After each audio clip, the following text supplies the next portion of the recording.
आज एक ही एक्सप्लेनर में पूरा फुल रिवीजन, संविधान, करंट अफेयर्स और हिस्ट्री, बिल्कुल A to Z blast.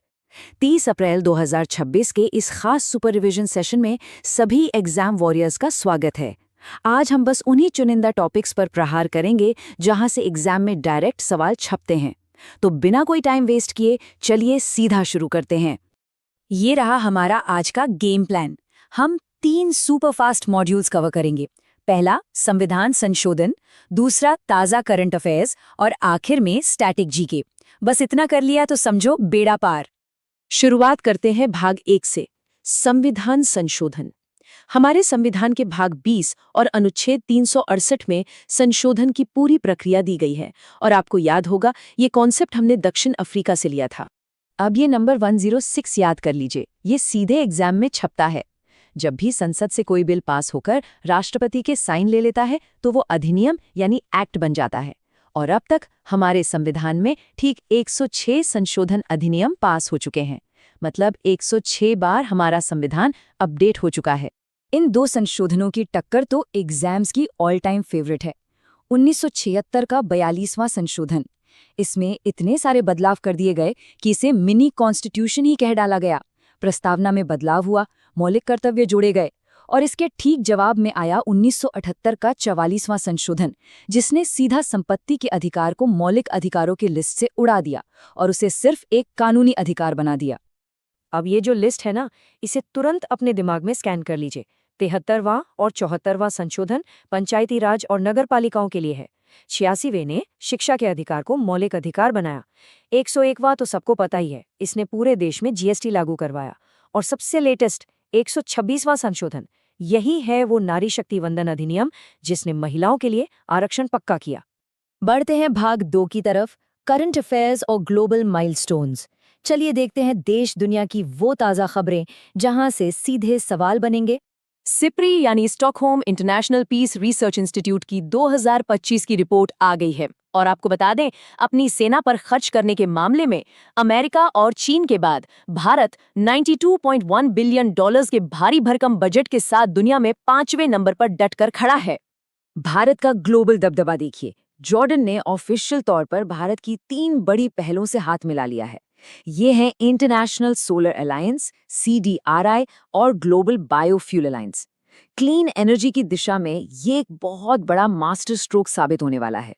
International market से एक बहुत बड़ी ब्रेकिंग न्यूज है। UAE ने मई 2026 से OPEC छोड़ने का ऐलान कर दिया है। अब सवाल है क्यों? दरअसल UAE पर हर दिन 2.9 मिलियन बैरल तेल उगलने की लिमिट लगी हुई थी और वो अपना प्रोडक्शन बढ़ाना चाहते हैं। OPEC में रहकर ये बिल्कुल मुमकिन नहीं था, इसलिए उन्होंने बाहर का रास्ता चुन लिया।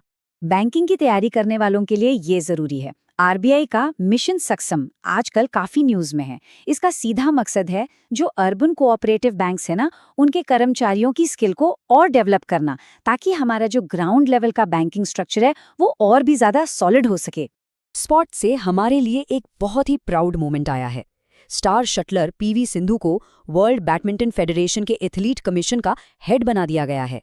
और इसमें सबसे गजब की बात यह है कि इस पद के साथ साथ अब उन्हें इस फेडरेशन में वोट देने का पावरफुल राइट भी मिल गया है। अब जरा फ्यूचर इंडिया का टारगेट देख लीजिए। नीति आयोग का एक विजन है DPI@2047। इसके तहत 2047 तक भारत की इकोनॉमी को $30 ट्रिलियन का बनाने का एक विशाल लक्ष्य रखा गया है। और सिर्फ यही नहीं, प्रति व्यक्ति आय को भी $18,000 तक पहुंचाना है। मतलब एक बहुत बड़ा जंप। स्पेस सेक्टर में भी भारत ने इतिहास रच दिया है। मिलिए विक्रम 1 से। ये भारत का पहला प्राइवेट ऑर्बिटल रॉकेट है। इसे महान वैज्ञानिक विक्रम साराभाई का नाम दिया गया है और हैदराबाद की स्काई रूट एरोस्पेस ने इसे तैयार किया है। तेलंगाना के CM ने इसे हरी झंडी दिखाई और ये रॉकेट 350 किलो का पेलोड लेकर सीधे लो अर्थ ऑर्बिट में जा सकता है। इंफ्रास्ट्रक्चर की बात करें तो गंगा एक्सप्रेसवे सच में एक गेम चेंजर है। हरदोई में इसका उद्घाटन हुआ था। ये 594 किलोमीटर लंबा 6 लेन एक्सप्रेसवे मेरठ से शुरू होकर 12 जिलों से गुजरता हुआ सीधा प्रयागराज को जोड़ेगा।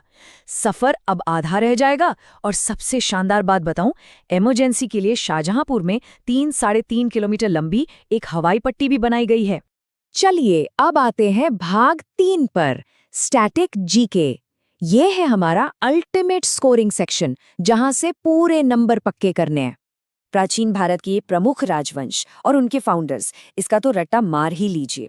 हर्यक वंश की स्थापना की बिंबिसार ने, सातवाहन वंश की शिमुख ने, चोल वंश के फाउंडर थे विजयालय, उधर गुलाम वंश की नींव रखी कुतुबुद्दीन ऐबक ने, और दक्षिण भारत के उस महान विजयनगर साम्राज्य की स्थापना की थी हरिहर और बुक्का ने। इसे एकदम दिमाग में छाप लीजिए। तो इसी के साथ हमारा ये A to Z revision blast यहीं कंप्लीट होता है। अगर इस फास्ट ट्रैक एक्सप्लेनर ने आपकी तैयारी को बूस्ट किया है तो लाइक, सब्सक्राइब और शेयर करना बिल्कुल मत भूलिए। पर हाँ, जाने से पहले एक छोटा सा टेस्ट। जल्दी से कमेंट्स में बताइए कि 42वें और 44th संशोधन में से किस में संपत्ति के अधिकार को हटाया गया था। देखते हैं किसे याद है। सीखते रहिए और एग्जाम फोड़ते